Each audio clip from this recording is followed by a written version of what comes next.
This is Hot Mic with Dom Izzo, presented by Northwestern Mutual.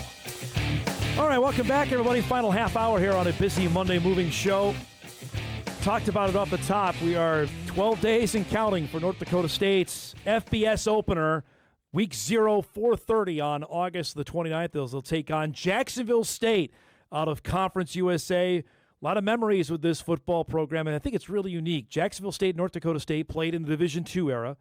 They played, obviously, at FCS teams, and now they're going to play as FBS teams. That's a real rarity that happens in college football. Thomas Ashworth covers Jacksonville State and a bunch of other things for Alabama.com, and he joins us here this morning to give us the lowdown on what the Gamecocks are bringing to Fargo in 2026. Great to see you. Thanks for doing this. I really appreciate it. I think we were talking in the break here on JSU. I think Bison fans up here still have the memories of the beatdown in Frisco, Thomas. But this team, Jacksonville State, is good. They've won 9 games each of the last 3 years. This is a quality program that's coming to Fargo next week.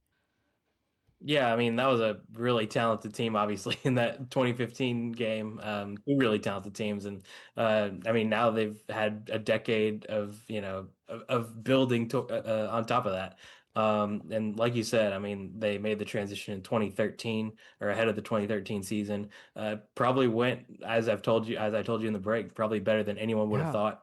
I mean, 3 straight 9-win seasons, playing in a bowl game, all 3 of them, winning 2 of them, winning a conference championship. I mean, it's everybody kind of knew that Jack State would be competitive in that move. I mean, they're in a football hotbed. They have pretty good resources for what was an FCS and now FBS. They're pretty good resource-wise, but, I mean, to go to 3 bowl games and 3 FBS seasons in a row, I mean, that's pretty good.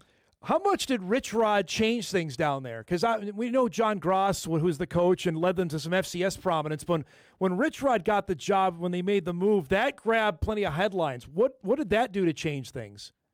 It did. I mean, I think that they obviously needed somebody who wasn't just going to be a coach, but was going to kind of anchor that drive from FCS to FBS. And one thing I admire a lot about Rich Rod and just his journey is that he started just from the bottom. I mean, he's told us before, like his job at Glenville State. I mean, he was washing uniforms. He was probably painting the field, that kind of stuff as a head coach, and then worked his way all the way up to being the head coach of West Virginia. And I mean, I think that Jack State's kind of the perfect school of level, I guess, of coaches who are, I guess, recovering something going on and trying to get their way back. But I mean, Rich Rod did obviously as much as he could. I mean, in that final FCS season, they weren't technically eligible for, but won a ASUN championship, and then I mean, just made so many headlines. And Jack State, I think one thing that they had going for them, especially under Rich Rod and some under Coach Kelly too, but more so under Rich Rod, is just the watchability of these games. I mean, in that first game at the FBS level, they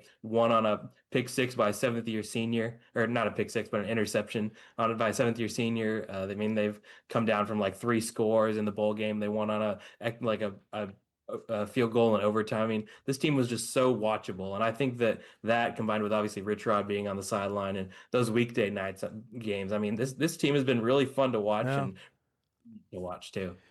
So this team coming in now with Charles Kelly as coach off of what they did last year, what have you seen so far through camp, and what stands out about what we're going to see come to Fargo here in a week and a half? Yeah, I think that something that stuck out before the season and probably now as well is the core group from last year is coming back for Jack State. And that's not a guarantee at the group of 5 level. Yeah. Nowadays. I mean, they're bringing back Caden Creel at quarterback. They're bringing back their top wide receiver, DeAndre Johnson, who, and obviously we'll get a breakdown of some of these guys. I mean, they're bringing back 2 of their best linebackers. They're bringing back they're really that solid group, and especially in the secondary, they're looking really talented and have a veteran presence there. But I think that's kind of the number one thing that you can point to for this Jack State team is just they brought people back that maybe other Group of 5 programs probably wouldn't. But I think that's a credit to Coach Kelly. I mean, he's a really big relationships guy, and I think that's probably the number one thing that sticks out, just besides like, oh, this is the strength of the team and this is the weakness of the team, is just they brought that core back, and that's what matters at the Group of 5 level now. Thomas, tell me about just the level of attention. I know it was high in FCS, but once they made it to FBS, I know you're fighting with 2 behemoths in that state, but has it changed that more people going or paying attention to Jack State over the last 3 years? Yeah, I mean, obviously you're not going No. to schedule a game during Iron Bowl week or anything.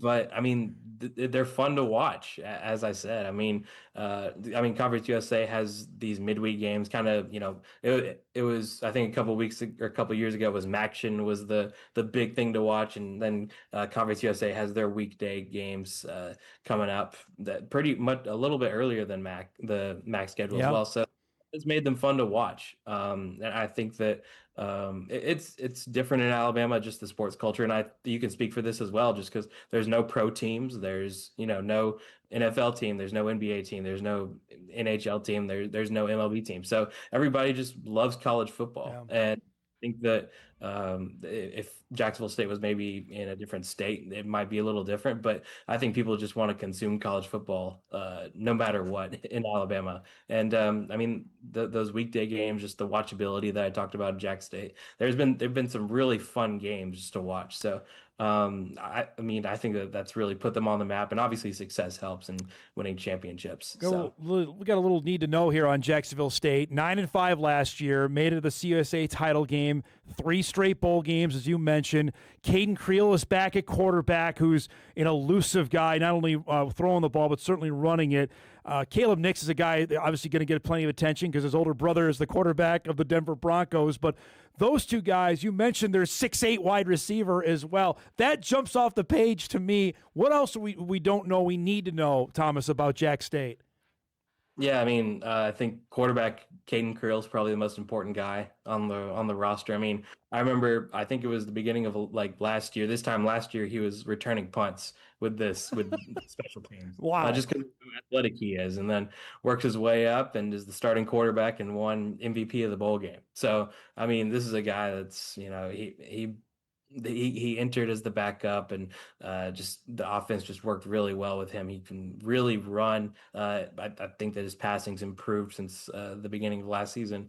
But I mean, I think that that's a really good addition. And some guys you didn't talk about. I mean, Jack State returned both of their starting linebackers. Yeah. Mac was probably the best freshman linebacker in the country last year as far as production alone. I think led the team in tackles for loss as a freshman. And Coach Kelly actually he got stuck in a snowstorm when recruiting him and had to sleep in his car. So he really wanted this guy, and it's paid off. And probably could have gone and played somewhere else, but stayed with Jack State. And the secondary, I think, is really will probably be a strength of the team, especially at corner. Traquan Fagan's graded as one of the best defensive backs in Conference USA last year. Led the conference in pass breakups. Was a really good player. Is from down the road which is like 20 minutes away in Anniston. And then Jaheim Jenkins played a ton last year as well. So I think they're going to be really strong in the secondary. And you mentioned Caleb Nix as well, former high school quarterback as well, and has a really good football IQ. Probably also could have played somewhere else, but staying with Jack State. So I think that'll probably be a strength of the team that maybe some other people aren't talking about as much. I'm interested. What's the buzz around this opening game? Coming to Fargo and play North Dakota State. What have you heard? Jack State was originally, I think, supposed to play San Jose State in the game, and obviously that was canceled, and North Dakota State was put on the schedule. And I think that everybody, including North Dakota State fans and Jack State fans and college football fans in general, are just so excited about this matchup. I mean, the nostalgia of that championship run for both teams, Eli Jenkins versus Carson Wentz, everybody remembers that was around. I mean, it was a huge deal for obviously Jacksonville State and North Dakota State winning their 5th in a row, I think, at the time. So obviously a huge deal. But I think that this is a really good move for Jack State. When it happened, I said this is much better case scenario for Jack State, getting North Dakota State on the schedule. And I remember that game that I think I talked about it. Jack State opened at home versus UTEP in 2013, and that was their first FBS game, and just the atmosphere was awesome. Like, the game was really hot, but people stuck around, and obviously the 7th-year senior ending the game with an interception. Like, it was just awesome in there. It was a great atmosphere. So if it's anything like that in North Dakota, and I know Fargo's a really, really hard place to play, probably will be even more so this season. You could probably multiply that. So it'll be interesting to see how that one goes. You've covered the group of six football and obviously FCS, and we know a bit, but what is there something we don't know about what the group of six holds on a week-to-week basis than what FCS does? It's tough. I mean, I think that FCS football is still, I mean, I don't know how much better it gets just as far as loyalty. And I mean, people love their teams. Yep. And if you have, if one team only has like, 5,000 fans, all 5,000 fans are going to show up for every single game. And I think that carries over for to the FBS level. And I think that's one thing that maybe some other group of five teams don't have, is just that recent FCS loyalty. I mean, Jack State was really good at the FCS level, and North Dakota State obviously is just the epitome of FCS success in the last whatever years. I mean, I think that's something that maybe some FBS programs don't have, is just that FCS loyalty that's still stuck around. And I mean, just going from the FBS level, I mean, it's fun. I mean, it's fun football, the group of five, and especially with, just the way college football is now, it's kind of reminiscent of the FCS level. Just, you need loyalty, you need fan support, more than you ever have, especially with just, you never know who's going to be on your roster week one. It's really interesting, but the TV's been really great for Jack State, just the publicity. And I mean, you're going to probably see in the next 10 years, you're going to look back at just how everything looked and be like, holy crap, it's so much different with the growth and development of the fans and just everything in Fargo, probably. I'm interested because rivalries is a thing we've heard as well. That I know there's some fans like, oh, I'd really like to still play South Dakota State or play University of North Dakota or South Dakota. When JSU left the Ohio Valley and made this move, was there any fans? I know they added Troy. That's a huge deal to be able to play Troy now on a regular basis. But was there any, like, well, we're losing playing so-and-so when they made the move up? I mean, I think that it's probably easier to schedule teams and North Dakota State obviously is different because who wants to play North Dakota State FCS game? It's probably impossible to schedule, but it might have been, Jack State had some games against in-state teams. Obviously the group of five is a little different, but they had North Alabama when they were in the ASUN. They played Auburn in that that 20 season. It was actually the first score on the scoreboard was by Jack State in that Auburn game. So I mean, and then they moved to FBS, and like you said, get that opportunity to play Troy, and they have UAB on the future schedule. They have South Alabama on future schedules, and they play Auburn, I think, in 2029. So there is more opportunity for in-state games, and Alabama's really kind of the outlier in that. I mean, they haven't played an in-state opponent since like 1940 when Sanford was Howard.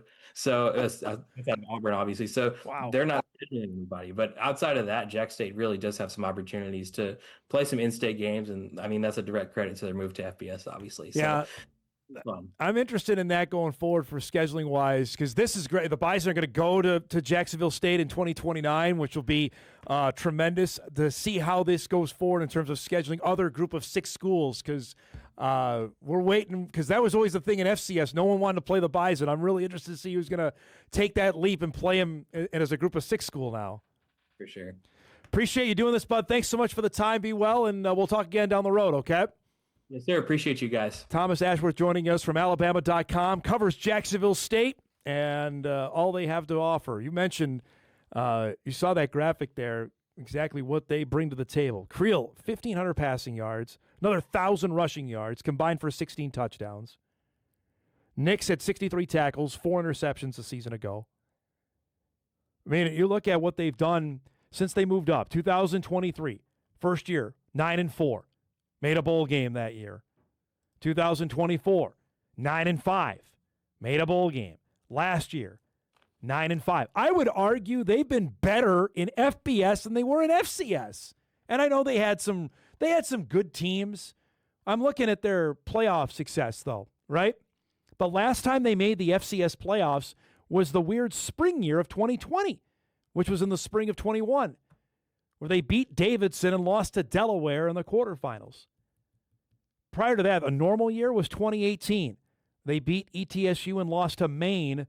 That was the year Maine made it, I think, all the way to the semis. Before that, 2017, they got bounced in the second round by Kennesaw. Year before that, they lost at home to Youngstown. That was the year Youngstown made it all the way to the title game. So I would put this forward, and I'm going to talk about this when we get closer to on Bison Game Day for their pregame show. They've been better at this level than they were at FCS. Again, a reminder of the kind of team that's coming here a week from Saturday. We'll take our final break. We come back. We'll put a bow on things, get you ready for pretty good Sports Monday to start our week here in the middle of August. Hot Mike will wrap up on WDAY Extra right after this.